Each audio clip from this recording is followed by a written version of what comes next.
पिछले एपिसोड में आपने देखा आरव, सानिया और फैजल जंगल की उस दहलीज को पार कर चुके थे जहां समय रुक जाता है और हवा में सिर्फ खामोशी थी, लेकिन असली डर अभी शुरू हुआ था। तो ज़्यादा देरी न करते हुए चलिए उनके साथ आगे क्या हुआ ये देखते हैं। रात की काली चादर जंगल पर उतर चुकी थी और जैसे जैसे अंधेरा घिरा था वैसे वैसे डर की परछाइयाँ लंबी होती जा रही थी। टार्च की हल्की रोशनी मुश्किल से 10 कदम तक दिखा रही थी और उसके पायर सिर्फ काला घना अंधेरा था। आरो, सानिया और फैजल तीनों मुख्तलिफ रास्तों की तरफ देखने लगे, मगर हर तरफ वही पेड़, वही बेलें, वही सन्नाटा। ऐसा लगता था जैसे पूरा जंगल एक ही तस्वीर उन्हें बार बार दिखा रहा हो। अचानक कहीं पास से एक भारी डाल टूटने की आवाज़ आई और जैसे ही टार्च की रोशनी उतर गई सब कुछ शांत हो गया, लेकिन पत्तों पर अभी भी ताज़ा खून टपक रहा था, मानो जैसे अभी किसी जानवर को फाड़ा गया हो। फैजल ने कांपते हुए धीरे से कहा, शायद शेर है। लेकिन सानिया ने ध्यान दिलाया, खून सिर्फ पत्तों पर ही नहीं, पेड़ के तने पर भी छिटका हुआ था, जैसे कोई जानवर नहीं बल्कि कुछ और शिकार कर रहा हो। और तभी हवा के साथ कानों में अजीब सी फुसफुसाहट गूंजी। कोई भाषा नहीं, कोई शब्द नहीं, बस टूटे फूटे सुर, जैसे खुद जंगल धीरे धीरे बातें कर रहा हो। डर बढ़ता जा रहा था।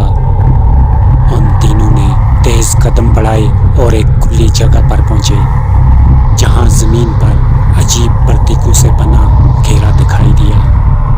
चारों तरफ जानवरों की हड्डियां बिखरी पड़ी थी, ताज़ी भी और सड़ी गली भी। आरो ने कैमरा उठाया और रिकॉर्ड करने लगा।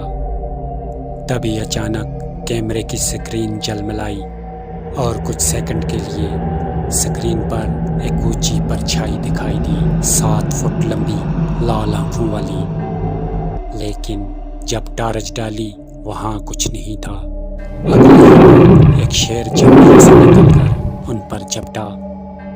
उसकी धाड़ से पूरा जंगल कांप उठा, मगर इससे भी डरावना वो नज़ारा था जब उसी लाल आंखों वाली परछाई ने शेर पर हमला कर दिया। उसके लंबे हाथ शेर के शरीर में धंस गए और अगले ही पल जमीन पर बस खून ही खून था। सानिया चीख उठी और फैजल भागो चलाते हुए दौड़ पड़ा। तीनों अलग अलग दिशाओं में भागे, मगर जंगल जैसे उनके पैरों के नीचे से रास्ता बदल रहा था। जहां भी जाते वही पेड़, वही बेलें, मानो जंगल खुद उनका पीछा कर रहा हो। आरो दौड़ते दौड़ते गिर पड़ा। उसके पैरों के नीचे एक काला पत्थर था जिस पर चमकते प्रतीक खुदे थे। उसने मिट्टी हटाई और उस पर लिखा था, ये जंगल अपने शिकार को कभी नहीं छोड़ता। ये पढ़ते ही हवा का जोरदार झोंका आया। पेड़ भयानक आवाज में चिड़चिड़ाने लगे। झाड़ियों से अचानक सैकड़ों आंखें चमकने लगी, कोई जानवर नहीं बल्कि इंसानों जैसी, जो चारों तरफ उन्हें घेर रही थी। और तभी पीछे से वो 7 फुट लंबा साया उनके बिल्कुल पीछे खड़ा था। उसकी लाल आंखें पहले से भी ज्यादा चमक रही थी और इस बार वो मुस्कुरा रहा था।